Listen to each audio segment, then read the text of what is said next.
All right, this is all about still life and the project that we're going to do with still life. So if you take a look at what's on your screen and kind of get an idea what you think a still life is, and we'll dive right into it.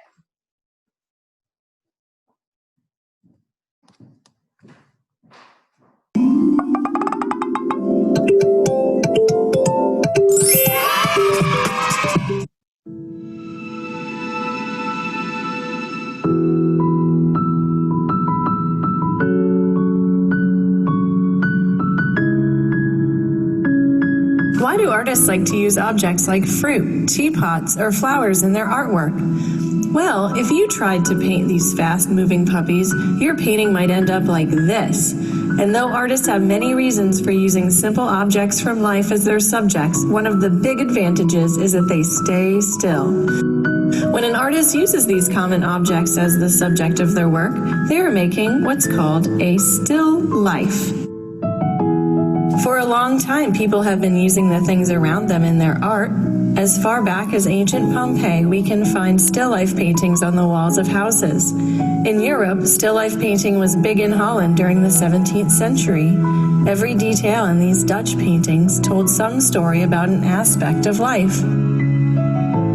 Later in France, some artists began exploring abstraction and used still life painting to experiment with color and form. As art became more abstract, still life painting fell out of favor, but a group of artists known as the pop artists brought it back in the 1960s. The still life is used by all types of artists who use all different kinds of media. Chinese artist Liu Lingzhao looks very carefully at the objects she paints. Her style of painting is called representational. She uses oil paint on canvas and is interested in how light reflects on objects.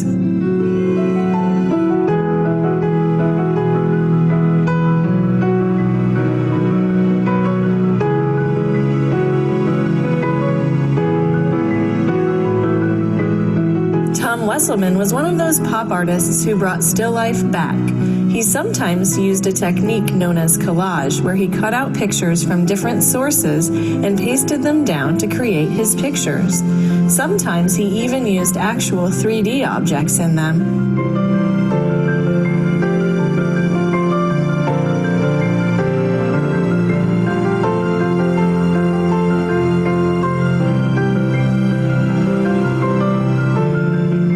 Photographers also use still life.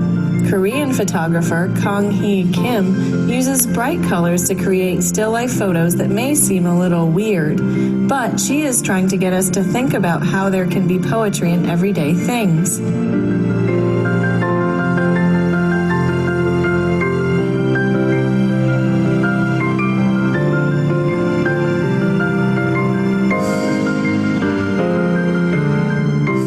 A good ceramic artist can make almost anything out of clay. Richard Shaw uses his skill with clay to make sculptures that try to fool our eye. Everything in his sculptures, from the playing cards to the glass bottles, are all made from clay and finished to look real. His work shows he has a good sense of humor.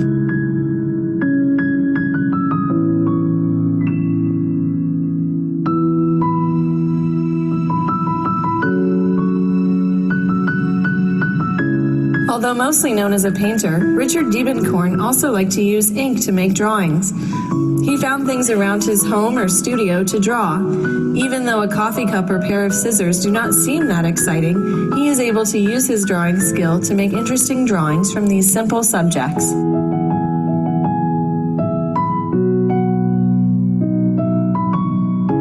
As you can see, there are many ways in art to use still life to express your ideas. These 5 artists all use different media to explore what is possible using still life in art.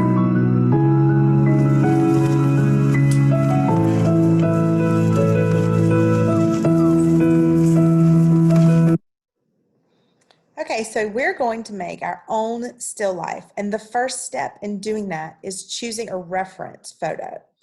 So you can use my photos. I'm going to have these 3 available for you to look at in like a document form. You could use your own photo. You might find something from the internet, or you could even use your own objects.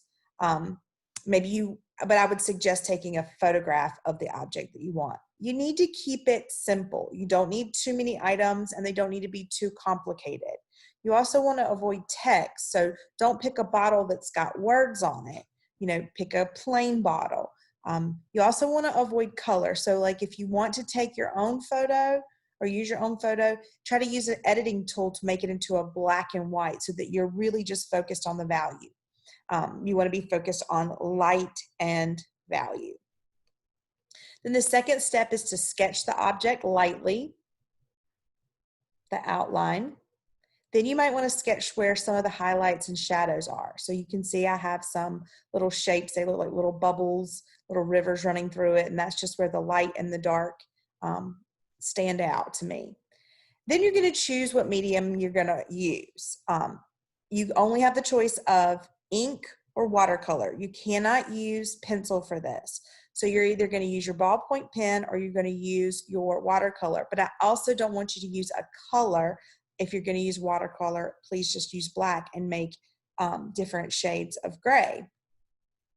So then you're going to use whatever media you chose to create light, medium, and dark values where you see them.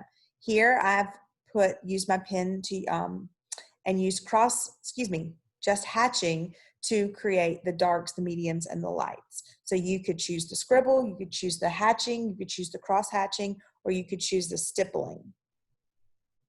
And then when you're done, if you've used the pen, you're going to erase the pencil lines. If you use watercolor, just leave the pencils because you might erase some of the pigment from the paint. So only erase the pencil lines if you have used your pen.